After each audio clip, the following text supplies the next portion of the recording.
Hi there guys, I'm Nikhil from Notion Hub, and in this video, I'll be showing you the most important tips and tricks for Realme Narzo 50i Prime. By the way, I'll also be posting a dedicated video for the best feature section where I'll be talking about all the features offered by this phone. So definitely check out that video as well, link will be in the description.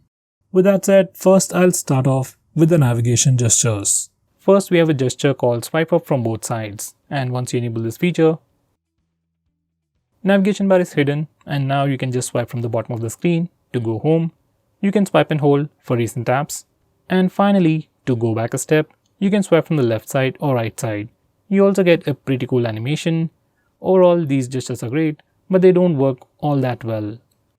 Next, this one also comes with a dedicated dark mode and you can enable it from settings. This is currently in beta, that's why it's available in Realme Lab settings. And once you enable it, all the UI elements change to dark mode and your phone will look much more cooler. It'll strain your eyes less at night. Once you enable this toggle, dark mode will be enabled. All the UI elements change in color. This is the toggles area and this is your app drawer. And these are your stock applications. As you have seen, even stock applications have changed their theme. Usually most phones do that, but this phone also enables dark mode for third-party applications. So let's say you have Google Play Store. It has a dark mode, and once you enable dark mode on this phone, dark mode will be enabled for Google applications as well, like Google Play Store and YouTube. And this phone also enables dark mode for normal applications, say like Amazon Prime. Sometimes it works and sometimes it doesn't. So for some reason, if dark mode doesn't work properly on any third-party application, you can disable this toggle and that application will open in the normal mode. This is something you should definitely try. One of the most highlighting features about this phone is its 90Hz display. For some reason, if you want to switch to 60Hz display, you can do that from the display settings. Go to display settings, select screen refresh rate. From here, you can select 60Hz to change the refresh rate. I would always leave it at 90Hz. Next, this phone also has a unique feature called screen of clock, and you can enable it from the display settings. And here we go, screen of clock. And once you enable this toggle, every time you lock your phone, you see your time, date, battery percentage information on the screen. And every time it changes the position, so it won't drain battery and doesn't cause any screen burning issues.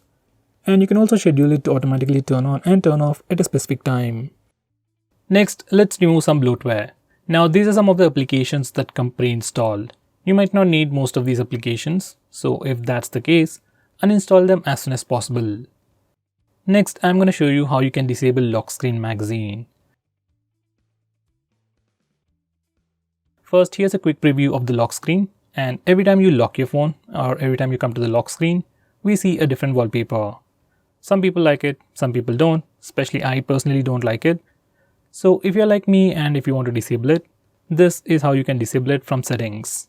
And now, here's the lock screen once again, and no matter how many times you come to the lock screen, we will have a fixed wallpaper.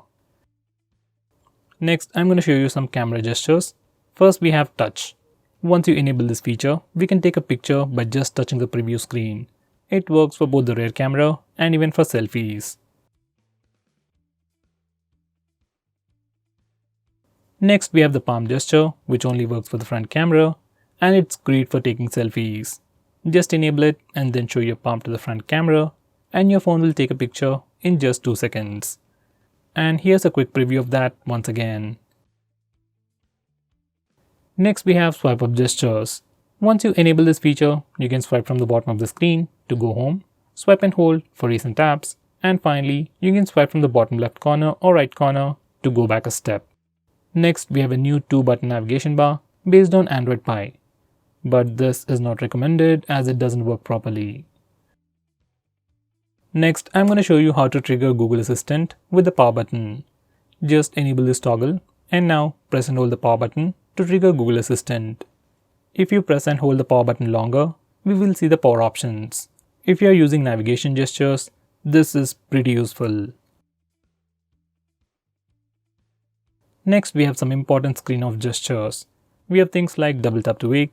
We can also draw a note to open the camera application. Next, we can draw a V to turn on the flash. We also have more like music controls and custom shortcuts. But most of the time, I just draw V to turn on the flash. And to turn it off, we can press the power button. Next, we have a pretty cool shortcut to start or open split screen mode.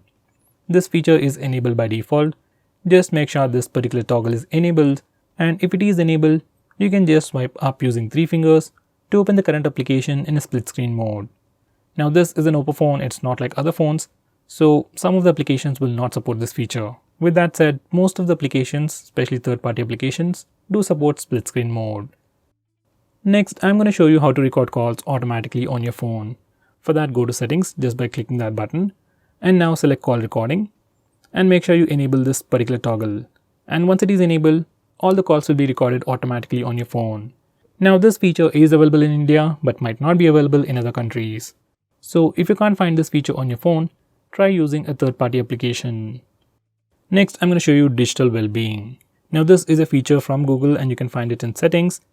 This feature analyzes your phone's usage and gives you a complete report. It shows you how many times you've unlocked your phone, how many notifications you've got, how much time you're using your phone, and which apps you're using the most. So with all this information, you can know your usage, and you can also limit your usage using this feature, which is a pretty cool thing. So let's say if you don't want to watch videos on YouTube for more than 1 hour in a day, we can put up such restrictions using this feature. Next we have wind down. This is another feature from Google which will help you sleep faster at night. Using this feature, we can schedule our phone to turn on grayscale mode and do not disturb mode automatically at a specific time. This is something I would definitely recommend you to try. Next, I'm going to show you how you can change your default apps. Whether you want to change your default launcher, default browser or anything, for that we need to first go to settings. Once you're in settings, select app management, then select default apps. Now from this page, you can change your default launcher, default SMS application, browser and so on. I would definitely recommend you to change your default browser to Google Chrome, just like that. Next, I'm going to show you how to display the battery percentage on the status bar. For that, go to settings, then select notification and status bar, and then enable this toggle. Once you do that, we can see the battery percentage on the status bar. In the same way, if you want to see the network usage on the status bar, enable this toggle. Next, I'm going to show you how to display the RAM information on the recent apps page. For that, go to settings, then select additional settings, and now enable this toggle. Once you do that, we can see the RAM or memory information in the recent apps page. Next, I'm going to show you how to take a screenshot. Now there's an easy way to do that. You just have to press the volume down and power button both at the same time, and your phone will take a screenshot. Just like that. It works everywhere and you just have to press these 2 buttons at once and it really works. Now for some reason, if that's a bit hard for you, we also have the 3-finger screenshot gesture. Just go to settings and just enable this toggle. And once you do that, you can swipe down using 3 fingers to take a screenshot. Here's a quick preview. Once again, it also works everywhere. Just swipe down using 3 fingers and you'll get a screenshot. Next, I'm going to show you how to take a long screenshot. For that, first we need to take a regular screenshot. We can either use the buttons or the gesture. And once you take a screenshot, click long screenshot. Now we'll see a quick preview. You just need to scroll through the page, and once you're done, click done. And then we will get a long screenshot. Next, I'm going to show you how to record the screen on your phone. For that, first go to the toggles. And if you can't find the screen recording option, you need to click this button over here and search in the extra toggles. We have a dedicated toggle called Start Screen Recording. Just bring it up. And now we can start video recording just by using this toggle. Just click it and screen recording should start in 3 seconds. If your phone asks for any permissions, just grant them all. Next, I'm going to show you how to stop applications from automatically restarting in the background. For that, you need to first open Phone Manager. You can find it on the home screen or in your app drawer. Once you open it up, select Privacy Permissions, then select Startup Manager. Now from this page, we can start or stop applications from automatically restarting in the background. Personally, I'll enable this toggle for apps like Truecaller, WhatsApp or Instagram and disable it for everything else. So guys, these are the most important tips and tricks for your phone. If I missed out on anything important, do let me know by commenting below this video and definitely check out my video on best features. Link will be in the description. Now with that said, if you're planning to buy this phone, please use the link in the description. It always helps the channel.